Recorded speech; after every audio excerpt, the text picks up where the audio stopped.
Viagens de Gulliver, Jonathan Swift, parte 1, capítulo 8. 3 dias depois da minha chegada, passeando a minha curiosidade pela encosta da ilha que olha para o nordeste, descobri, a meia légua de distância no mar, qualquer coisa que me pareceu um barco de quilha para o ar. Descalcei os sapatos e as meias e, caminhando pela água perto de 50 toesas, reparei em que o objeto se aproximava com a força da maré e conheci então que era um escaler que, pelo que calculei, podia ter sido desligado de um navio em virtude de alguma tempestade. Por essa circunstância, tornei apressadamente à cidade e pedi à Sua Majestade que me cedesse 20 dos maiores navios que lhe haviam ficado da derrota da sua esquadra e 3.000 marinheiros, sob as ordens de um vice-almirante. Os citados navios fizeram-se de vela e seguiram o seu rumo, enquanto eu me dirigia pelo caminho mais curto à encosta, onde, primeiramente, descobrira o escaler. Notei que a maré o tinha aproximado mais da terra. Quando os navios se me juntaram, despi-me, meti-me na água e avancei até 50 toesas do escaler, depois do que me vi obrigado a nadar até que o atingisse. Os marinheiros lançaram-me um cabo, no qual amarrei uma das extremidades a um buraco na proa do escaler e a outra extremidade a um navio de guerra.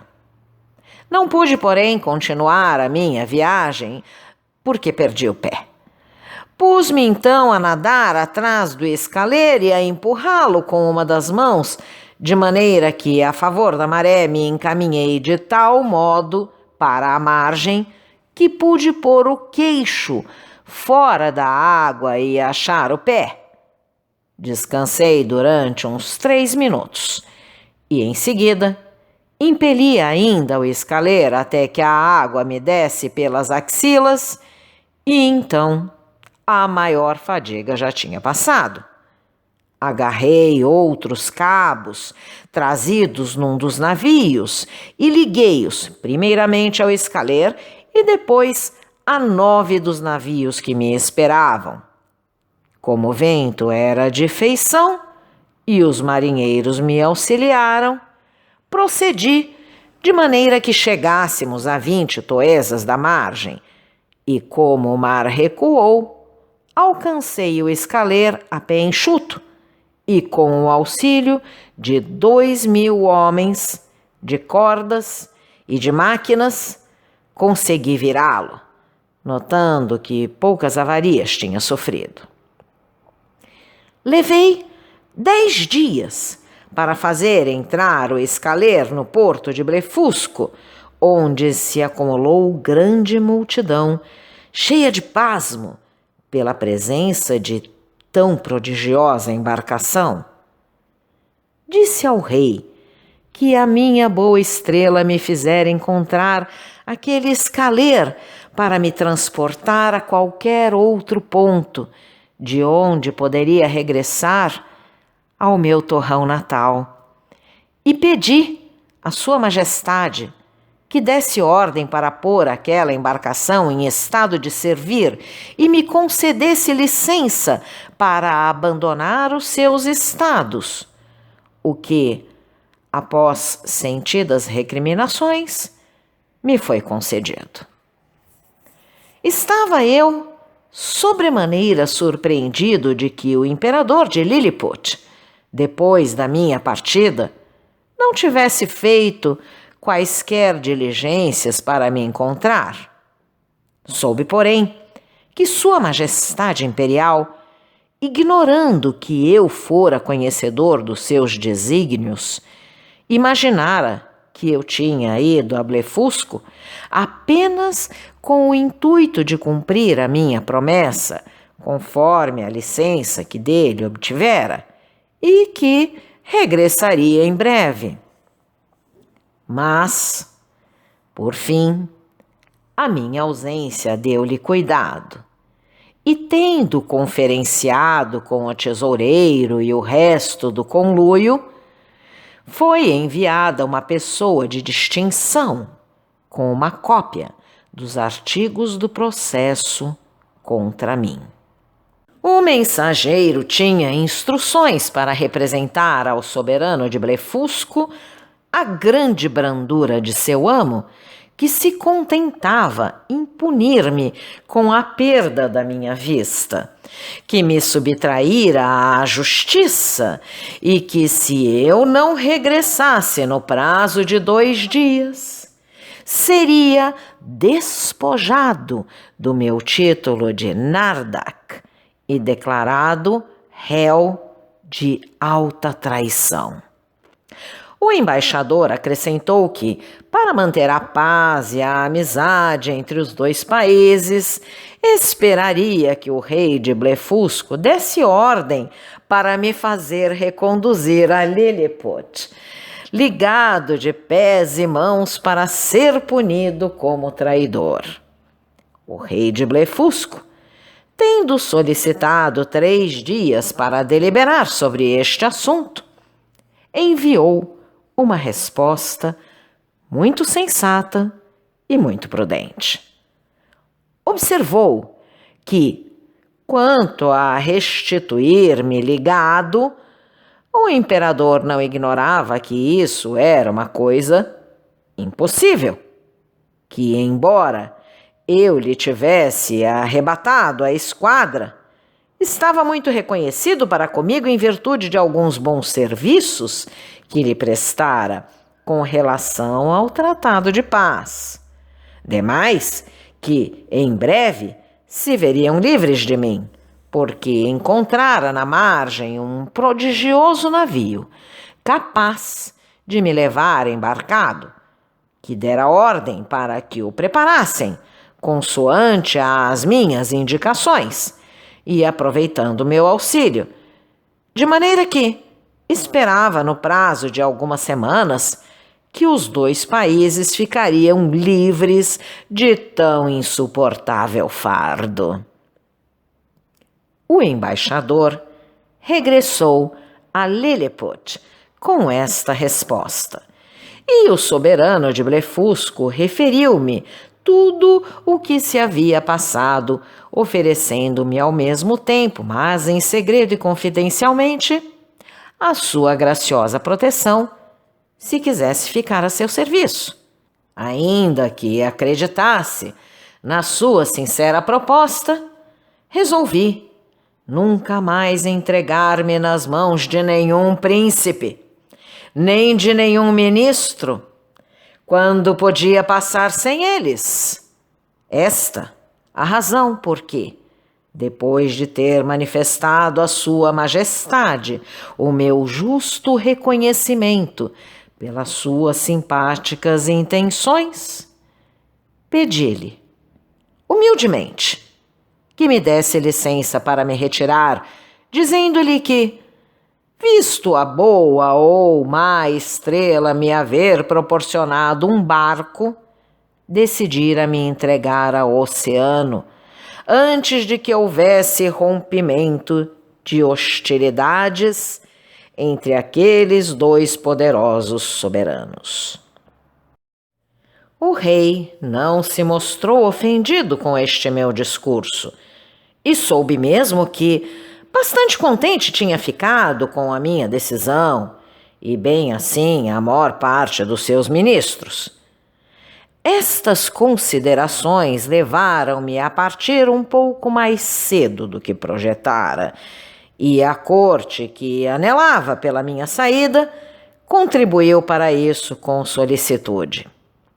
500 operários foram empregados no fabrico de 2 velas para o meu barco, segundo as ordens, dobrando-se em 13 o mais grosso tecido que havia lá e acolchoando-o. Entreguei-me à tarefa de fazer cordas e cabos, juntando 10, 20 ou 30 dos mais fortes que eles tinham. Uma grande pedra que tive a sorte de encontrar perto da praia, após aturadas pesquisas, serviu-me de âncora, e gordura de 300 bois serviu-me para encebar o meu escaler e para outros usos. Tive um trabalho insano em cortar as maiores árvores para fazer remos e mastros, no que, contudo, fui auxiliado pelos carpinteiros dos navios de Sua Majestade. Decorrido perto de um mês, quando tudo estava a postos, fui ter com o rei para receber as suas ordens e, simultaneamente, fazer as minhas despedidas. O rei, acompanhado da família e corte, saiu do palácio. Deitei-me de bruços para ter a honra de beijar-lhe a mão, que me estendeu muito graciosamente, assim como a rainha e os jovens príncipes. Sua Majestade presenteou-me com 50 bolsas, contendo 200 sprugs cada uma, com o seu retrato em tamanho natural, que meti logo nas minhas luvas para não se estragarem. Embarquei a bordo do escaler 100 bois e 300 carneiros, com pão e bebidas, em proporção e certa quantidade de carne cozida, tanto quanto os 400 cozinheiros me haviam podido fornecer.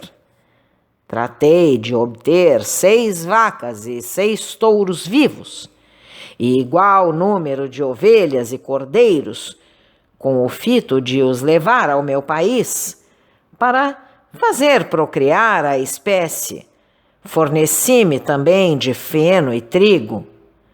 Não me faltou vontade de levar comigo 6 naturais do país, mas o rei não consentiu e, além de me passarem uma minuciosa busca às algibeiras, Sua Majestade fez-me dar a minha palavra de honra de que não levaria nenhum de seus súditos, ainda que consentisse nisso ou mo pedissem. Preparadas as coisas deste modo, fiz-me ao mar no 24º dia de setembro de 1701, pelas 6 horas da manhã, e depois de ter navegado 4 léguas para o norte, notei que estava o vento de sudoeste. Às 6 da tarde, descortinei uma ilhota que se prolongava aproximadamente meia légua para o nordeste. Segui avante e lancei ferro do lado da costa da ilhota, que estava abrigada do vento e me pareceu desabitada. Bebi alguns refrescos e fui descansar. Dormi perto de 6 horas, porque o dia começou a despontar 2 horas depois de eu ter acordado.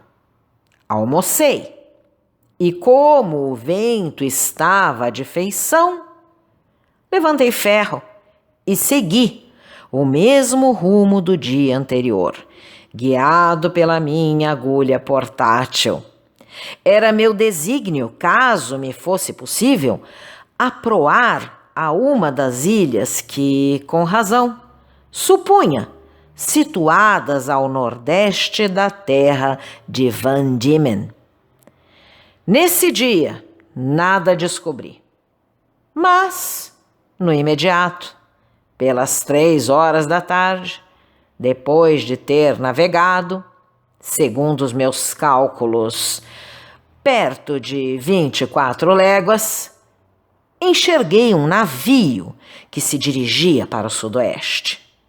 Larguei o pano todo e, ao cabo de meia hora, o navio que me tinha avistado arvorou o seu pavilhão e disparou um tiro de canhão.